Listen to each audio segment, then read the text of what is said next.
ముద్రగడకి ఇక భేషజాలు పక్కన పెట్టేశారు. పాపం ముద్రగడకి పవన్ కళ్యాణ్‌కి మధ్యన సంబంధాలు కలపడానికి పొలిశెట్టి శ్రీనివాస్ గారు శాయశక్తులా ప్రయత్నించారు. ఆ మధ్యన ముద్రగడ ఒప్పుకున్నారు పవన్ కళ్యాణ్‌ని కలవడానికి. ఫస్ట్ వైసీపీకి వెళ్ళాలనుకున్నాడు, ఆగిపోయాడు. సీన్ కట్ చేస్తే పవన్ కళ్యాణ్ మాత్రం ఆయన ఇంటికి వెళ్ళడానికి ఇష్టపడలేదు. ఆ తర్వాతన ఆ అసహనంతో ఉన్న ముద్రగడని వైసీపీ వాళ్ళు కలవడం క్యాప్చర్ చేయగలిగారు.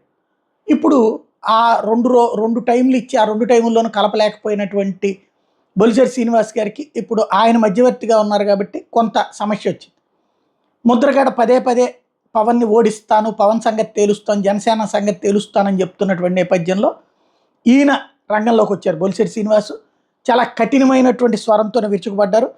ఇక మీద ముద్రగడ కాపునాడు పేరు చెప్పుకోదు, కావాలంటే వైసీపీ నేతగా మాట్లాడుకోండి, ముద్రగారు ఏం మాట్లాడుతున్నారో ఆయనకే తెలియదు, పిఠాపురంలో ముద్రగడకి ఎన్ని ఓట్లు వచ్చాయి, ఎలా ఓడిస్తారో మేము చూస్తాం అంటూ ఘాటైనటువంటి వ్యాఖ్యలే చేశారు. సీరియస్ వార్నింగ్ ఇచ్చారు ముద్రగడకి.